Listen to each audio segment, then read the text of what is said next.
What's up guys, David here and welcome to the Fit Pro Daily. This week is all about chasing leads and making sales. And we're starting the week off with Gary Mendoza coming on again to share behavior change techniques in converting a prospect to a qualified lead and then also turning that lead into a sale. And as usual, Gary gives us a lot of insight into different techniques and strategies that we can use to convert them to a lead and then convert them into a sale.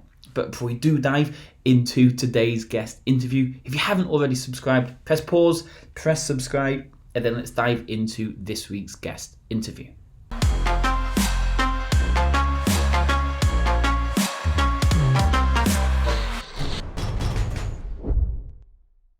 Good afternoon, everybody, and welcome to this week's guest episode. Today, we have a returning speaker. We have Gary Mendoza returning to us again to talk all things mindset. Is that the general term you'd call it? Yeah, I think so. Mindset, behavior change. Yeah. Cool. Yeah. So last time we came on, we talked about just prospecting really and just getting your fitness business off the ground with mindset traits and different things like this. Today, we're going to focus more on the actual sales consultation itself. So you've got somebody excited, you're getting them down and kind of how you'd almost walk them through a sales consultation. Is that correct? Yeah. Looking at some of the kind of behavior change aspects that you can use in your favor, really, when you're having that type of conversation. Nice. Okay, so for anybody that hasn't watched the previous episode or doesn't know who you are, how did you initially get into the fitness industry yourself? I started as a personal trainer 28 years ago. Qualified with American and British qualifications, and then I represented Great Britain at the first ever personal training convention in America. From there, I never trained people in the gym. I always went to their homes. I was based in Chester and traveled all over Cheshire because obviously it's the richest county in Britain anyway, so it was an ideal place to do it. So I trained them there, and then from there I've managed country clubs, city centre gym in Cardiff, and a country club for the Savoy group as well. And then off the back of that, I then went into training and worked for Future Fit for 10 years, wrote all their nutrition programs, and they sponsored my PhD, which is in men's weight management. And that's really where the psychology and all the behavior change kind of interest came from. And that's really what I've concentrated on since. Yeah. So a question then, you've changed from being a PT to managing clubs to running your own thing to doing qualifications and now what you're doing now. How do you know when the right time to swap or change or move direction was? Yeah, that's a really good question, because I'm always saying to people, just kind of follow your heart, go with your gut. And I'm kind of a real big believer in that. And I think you kind of naturally get to a point where you think, I've had enough of this. I'm kind of bored with this now, and I want to learn something more or do something different.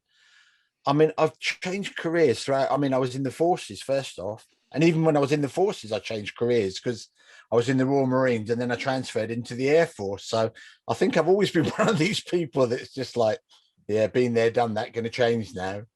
Yeah. So, yeah, but I think your gut really tells you. I think you've got to be passionate about whatever you do, whether that be PT, whether that be gym management, whether that be sales, whatever, because I think if you lose that passion, then you kind of lose interest, and people pick up on that. We all humans know when somebody's genuinely interested in whatever it is they do.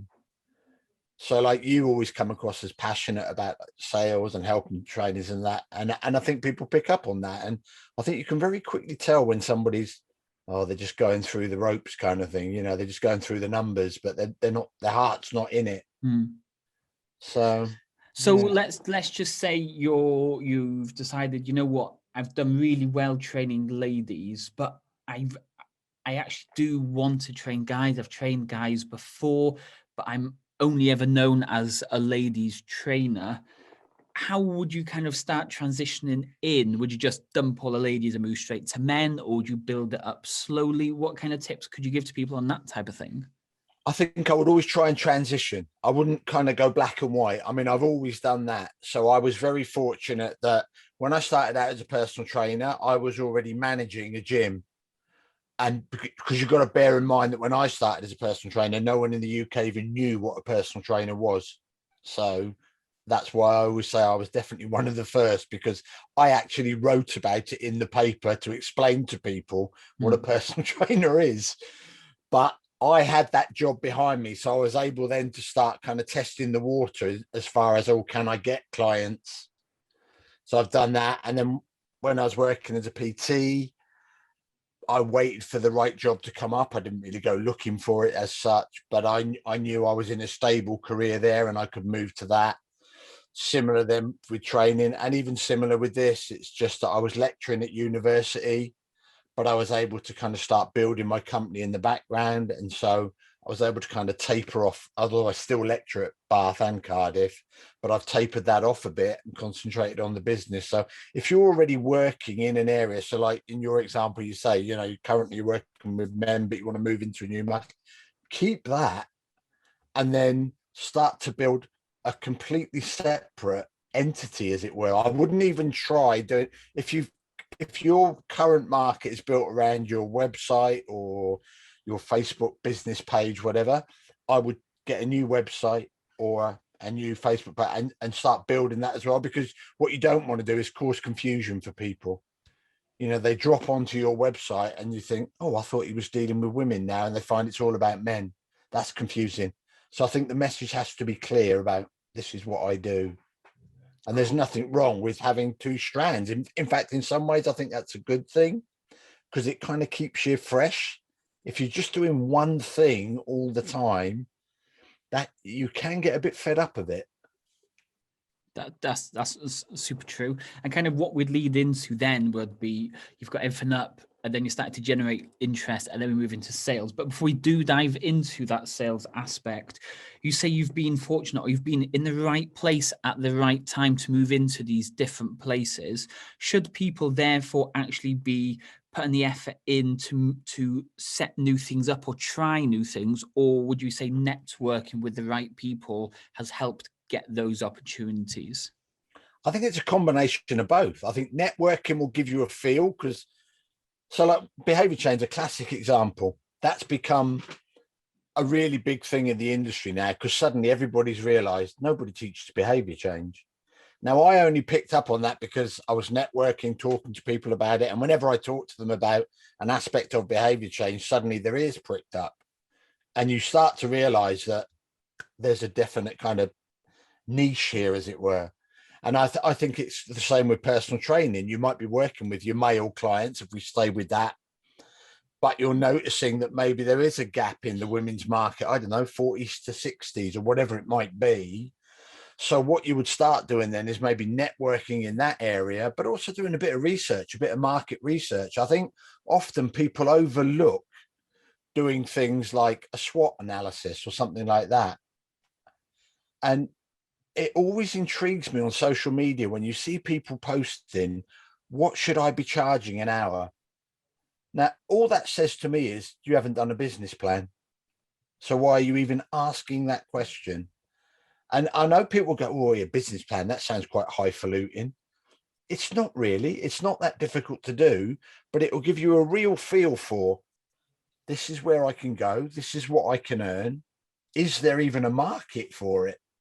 Because I think that's the problem. Sometimes people think, oh, that's it, I'm going to do that and teach women in this age group because that's what I want to do. And actually, there's no market for that. But they've jumped into it and put resources into it without even finding out if, you know, if they can make money at it, which seems to me they're doing things back to front. No, that's very true. It's like what's that book called? It's I can't think of the top of my head, where you put the feelers out first before you commit any finances or any time and effort to see if people are actually interested in it initially. Yeah, ask a few questions on social media. You know, if I was looking into this, who'd be interesting? What type of thing would you like to see? What type of thing would you like to get out of it? At least you're starting to get a bit of feedback. And let's face it, if nobody answers those questions, then, well, maybe there's not much interest in it then. That's very true. Okay, so we've covered how you got started. We've covered a load of different aspects so far, but we're going to look at behavior change and using that for your sales consultations. I think the biggest question I need to ask you at this point right now is, what is behavior change? What does the term actually mean? Okay. It basically, it's the psychology of why you do something. It's like you're sat at your desk now and it's like, why would you choose a cup of tea over a cup of coffee? That's actually a behavior change question, because it's like, my preference is this because I like the taste, it does this for me, whatever it might be. It's a similar when we do anything pretty much on a day-to-day basis. Everything we do is a behavior action of some type. And so therefore, if I want to kind of get you to do a different action, then I have to help you make a behavior change. So you're saying potentially, if we're looking at it just as a real overview, you're just asking the question why to people, the stuff that people are doing. Yeah. Why do you do that? And do you want to change it, really? Cool. And the aim is to get them to come up with the answer themselves, so they think a positive way. I've come up with that idea myself, even though you were kind of guiding them down that path initially. Yeah, and that's maybe the biggest mistake that personal trainers make. They think you'll often, they maybe don't say it outright, but they will often kind of, you'll hear people saying, well, what the client should be doing is A, B, C, D. Now, whether that's true or not, it actually doesn't make any difference, because there's nothing you can do that will make the client do A, B, C, D. They have to ultimately do it themselves. And so they kind of have to find their own reasons for doing it as well. I mean, one of the classic kind of cliche kind of things about behavior, oh, well, you should do that because if you don't, you're going to have a heart attack because obesity is bad for you. Scare tactics don't work. If they did, we wouldn't have anybody that was obese, because everybody would be like, oh, I don't want to be obese, so I'm going to stop that.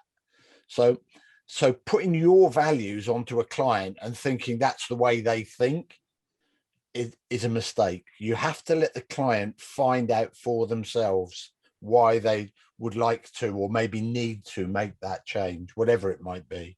True. Okay. So I know we are going to talk more about the actual sales consultation itself, but in your mind then, does behavior change start way, way, way before the actual sales consultation? Does it start with the social media posts or the emails that you're putting out there? Yeah, I mean, that's building, that's kind of planting the seeds, if you like, because your prospective clients, the way your social media is portrayed, your clients, your prospective clients are reading that, and that's maybe posing questions for them. So you write a short post on some aspect of diet or exercise, and so your prospective client reads that and thinks, oh, I never thought of that. I wonder what that means or how that feels or whatever it might be. So kind of challenging posts are actually quite good, because they then get the individual to question their own reasons for doing something or for not doing something. And so, yeah, your social media presence is really important, because ultimately that is your kind of, I mean, we always go on about sales funnels, but that's effectively what it is, because you're channeling that person to the point where they want to ask you some of these questions. Cool. Okay. So we're putting this great content out. We're maybe running some Facebook ads. We've got our emails going. We've got a load of stuff going on. We've finally spoken to somebody, and then we've got them in front of us, or even we've just got them on the phone. When do we start implementing some of these behavior change sale tactics that we're going to go through now? Is it literally from the minute they answer the phone, or do you warm them up, chatting to them first, and then you start digging into these questions? The minute you talk to them, and the key thing is listen. The temptation is they ring you up and you do all the niceties, how's your day been, weather's horrible, whatever, so you break the ice a bit. But the key thing now, and if there was one thing I was going to would tell any trainer, is listen. You've got 2 eyes, 2 ears, 1 mouth. Use them in that ratio. I think the mistake a lot of people make is they get this prospective client on the phone And so the client's there and they go, yeah, I've had about, and I've been thinking about training. And then the trainer straight away goes into, oh, well, I can train you because I do this and I've worked with such and she got really good results and blah, blah, blah, blah, blah. They tell you about how good they are, what they can do, what they offer and everything. And at this point, the client's just on the other end of the phone or the other end of the video, and it's going in one ear and straight out the other. Because at the end of the day, that's not about them. And it's kind of human nature. We all like to talk about ourselves. Cool. And so what we should be doing is asking the client, why did you come to me? What was it about my services that kind of interested you? And let them talk. Oh, well, I read your post on this and I thought that was really interesting and I'd maybe like to know more about that. The temptation at that point is when you get that type of thing is to then start telling them more about that, but don't do that. Reflect that. So, oh, so you're interested in this and you'd like to know more about that. What else? And just keep them talking, because what you're going to get in motivational interviewing, we call it change talk. And so ultimately what you get is the client saying things like, I would like to, I'd need to, I should. That's all examples of change talk. And if you're reflecting that back to them, so they're giving you all that and you're going, oh, so you should do that and you'd like to do that and you need to do that. They're now hearing all their own reasons as to why they should train with you. And at no point have you had to sell them anything at this point. They're pretty much going to talk themselves into the point where they're like, what do I need to do to start training? Okay, so what would be like the 3 main questions that you would consider that we really need to ask to get these best answers? All your questions should be open questions. So you want who, why, what, when, how, that type of question. So I think an obvious opening question might be, what was it about my services or posts that really interested you? Because then they'll tell you the aspects that they kind of found favorable, which kind of, and the good thing about this is make sure you record these or keep note, because that's also telling you what's working about your sales process in terms of your social media or whatever. So I should do more of that, because you might have a perception of, oh, that advert's great, it's brilliant. But actually, when the client talks to you, they go, oh, well, I read this and I was really interested in that. And you're like, I never realized people were that interested in that. Yeah. So that's valuable information, even if you don't actually convert this particular client. It's real good feedback on, well, what is actually working, because at the end of the day, this client contacted you, so they went the next step, if you like. So yeah, that would definitely be my first question. What was it about my services or whatever that made you contact me today? And that will allow them to talk through, and you might get reasons at that point. Cool. And now, depending on what you get there, it's always worth kind of going, and what else? Or is there anything else? Because then often what you'll see is the client, if you've got video, the client will sit there and you'll often see him kind of look up or maybe look to the left or right. And what that means is they're now accessing their subconscious. And so now you're starting to get some of the deeper reasons why they're there. And they are most probably even more powerful. So almost keep plugging away for more content is often a good strategy. Okay, so the conversation's going well and you're asking them these why questions and they're starting to get motivated about the program. Is there a point where you've taken it too far and they're too motivated and they now believe that they can do it themselves? I don't think so. I wouldn't say so.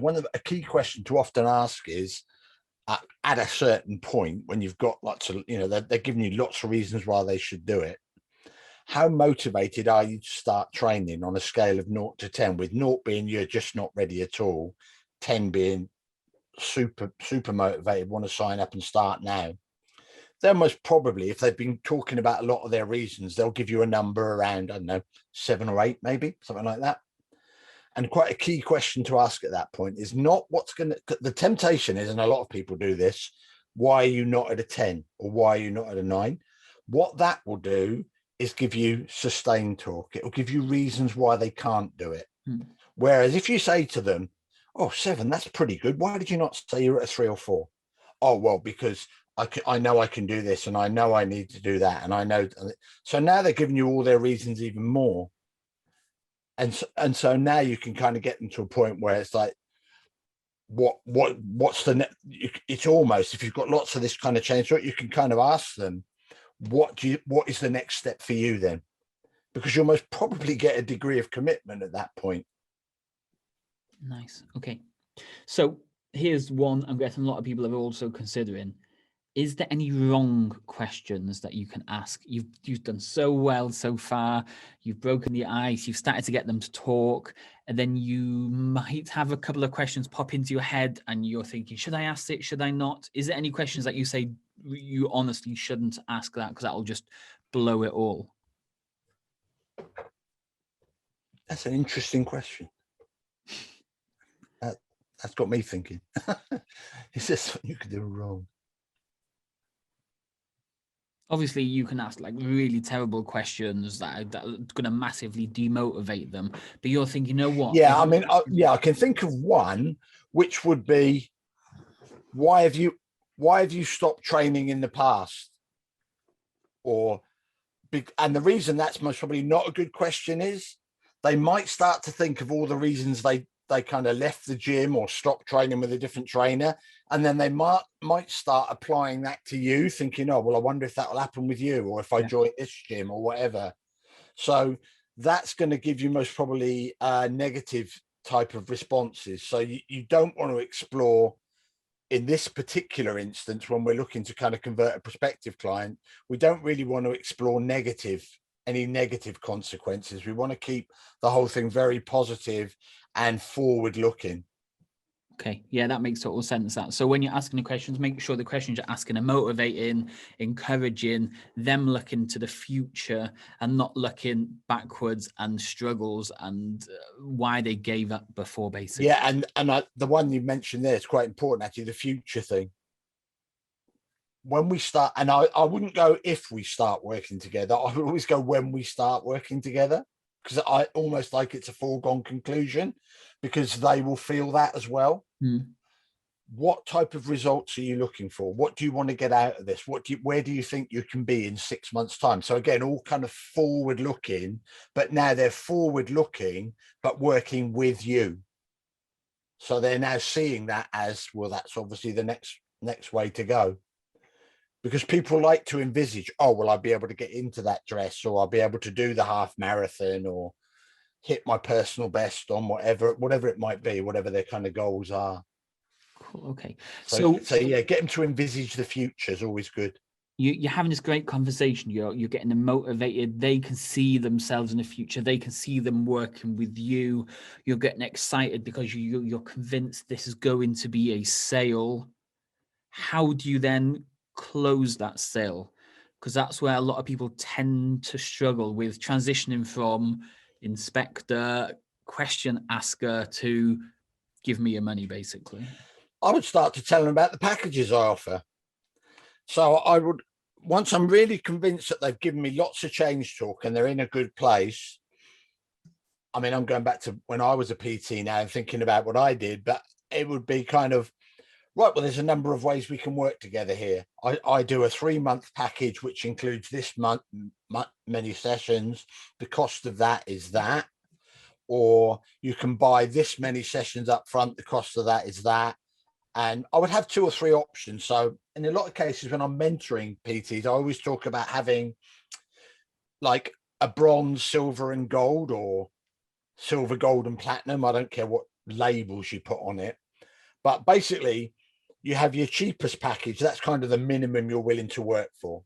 That, and I would never sell single sessions, and I would never give free sessions either, because I think it devalues what you do. You don't go to a masseur and say, can you give me a free massage? I want to see if you're any good.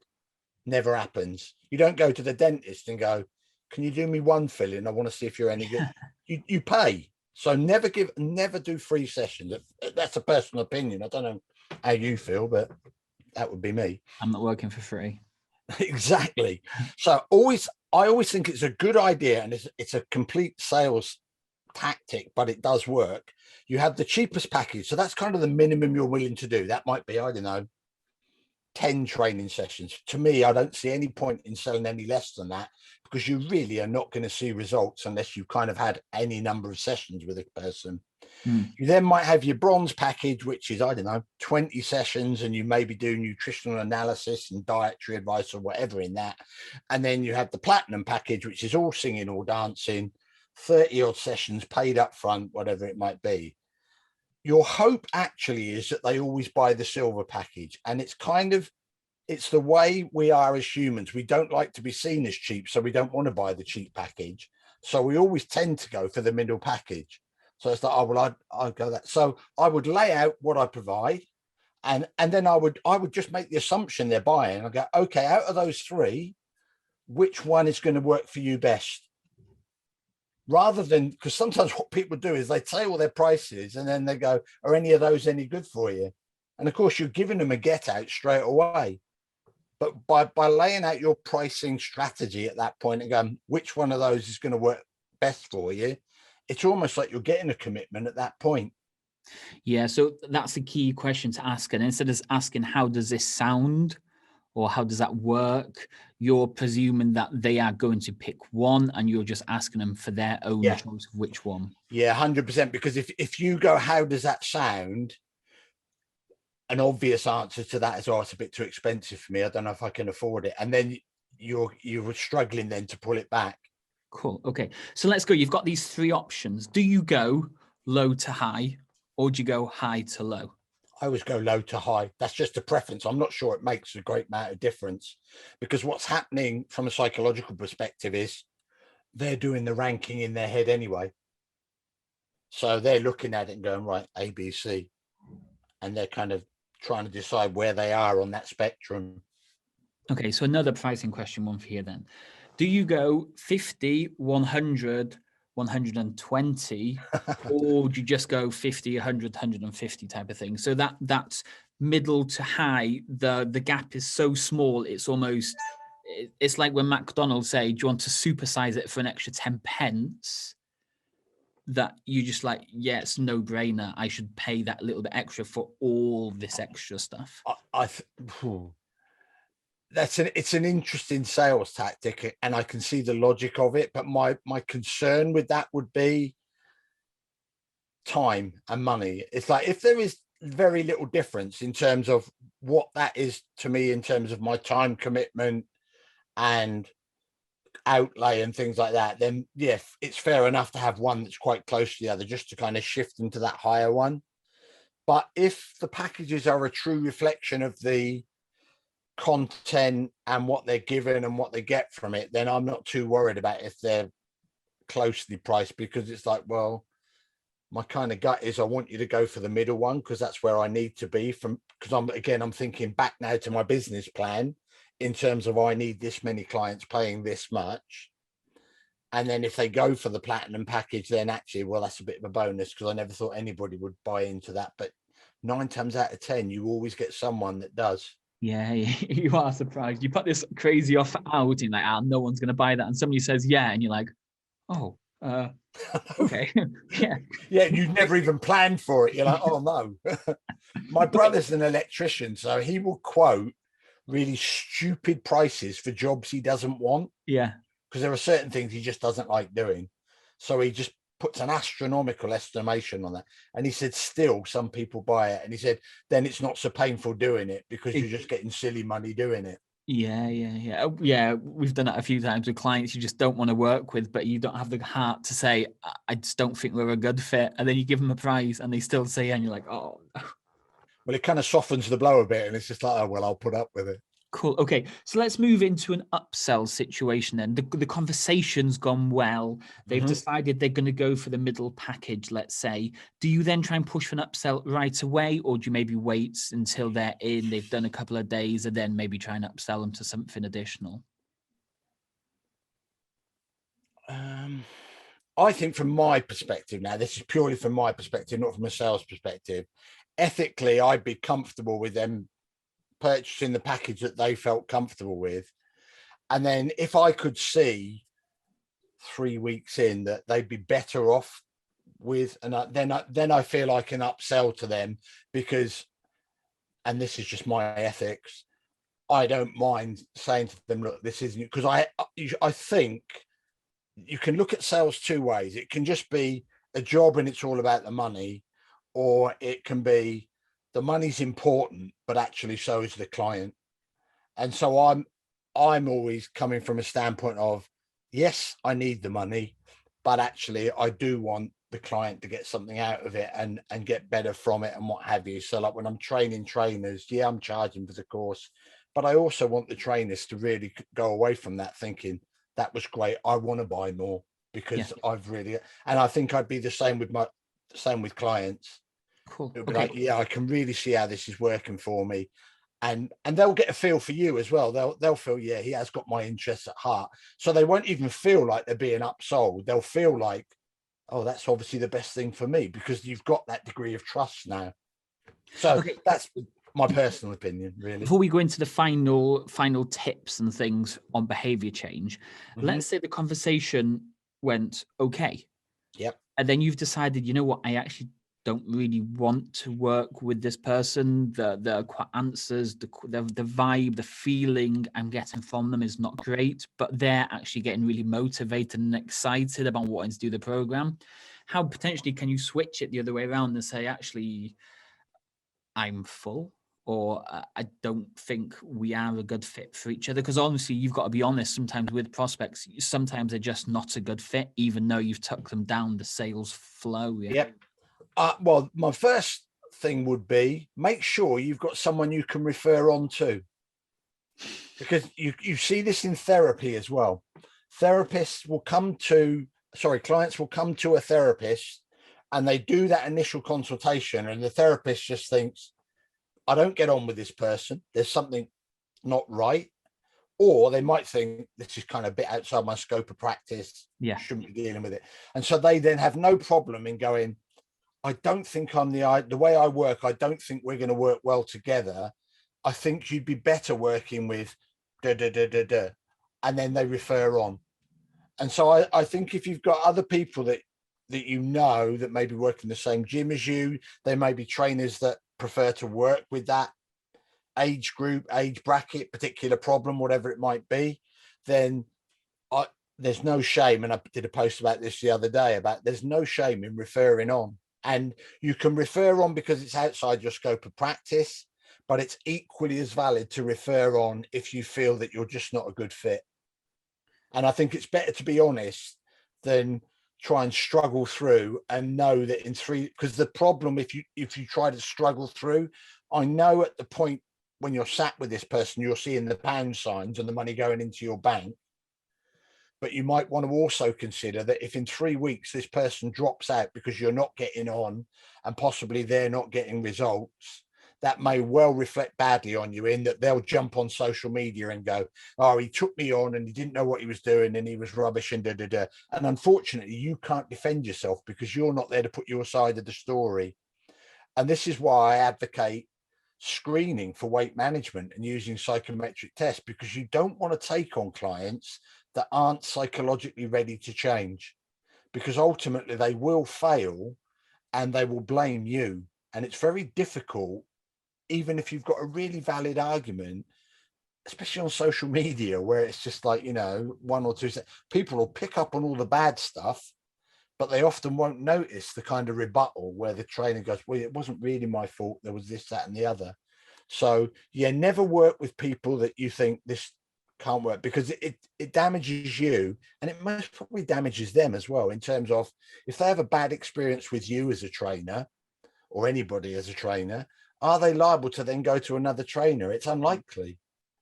It's, if people have a bad gym experience, it's very difficult to get them to consider joining a gym again. If the last time they went, it was horrible and they didn't feel part of it or whatever it might be. So yeah, I think have a degree of standards and just go, we're not right, I'll refer you on.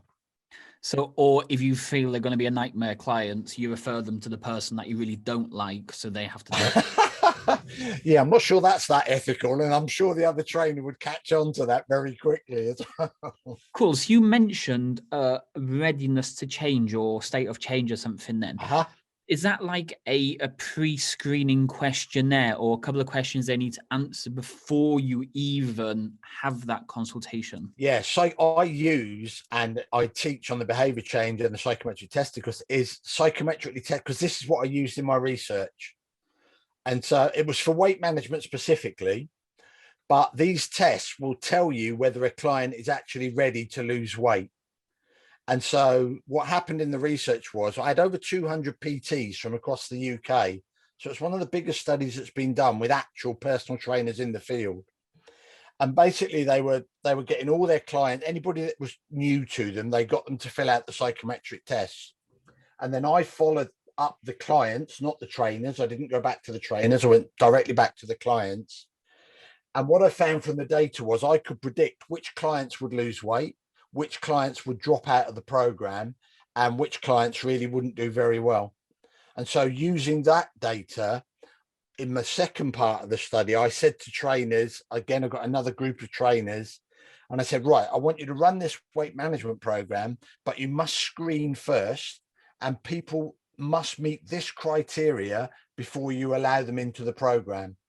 And when we did that, we got an 86% success rate. And I repeated that in New Zealand with Maori and South Pacific Islanders, and we got similar results. So it works across different cultures as well. And in fact, the whole program now has been adopted by the Manawatu region in New Zealand as part of their public health offering for weight management. So yeah, pre-screening is really important because it kind of tells you where a client's at. Yeah. One of the reasons I learned motivational interviewing actually was because if you screen somebody and you're saying you're not really ready yet, ethically, if we're talking about public health, you can't say to someone, I'm not dealing with you, you're just not psychologically ready. You have to offer treatment. And so what motivational interviewing does is it takes that client that's not ready and helps them move to a point psychologically where they are ready to change. And so that's why I now teach motivational interviewing in combination with the rest of the behavior change.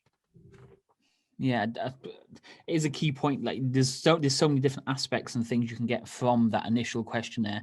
If you are super serious and your whole philosophy is just before and after pictures, you're going to get a better quality client coming in every time. But also, if you are a higher end gym or service and pricing is always an issue, you can kind of fine tune and figure out who is going to be the better quality lead to come in and join your fitness program.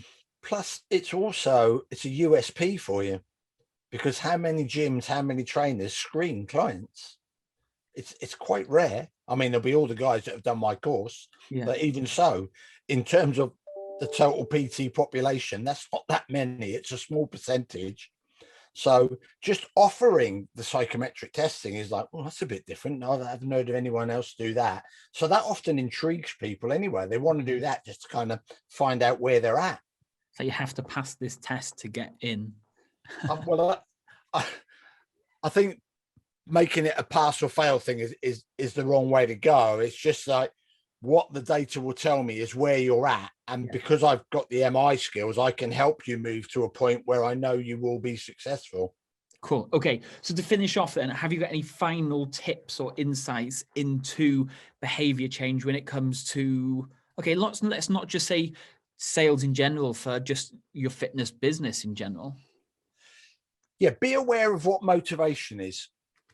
And that might sound like a silly thing to say, but I often see posts on Facebook and social media talking about, oh, the way to motivate clients is this, or that client's not motivated, or whatever.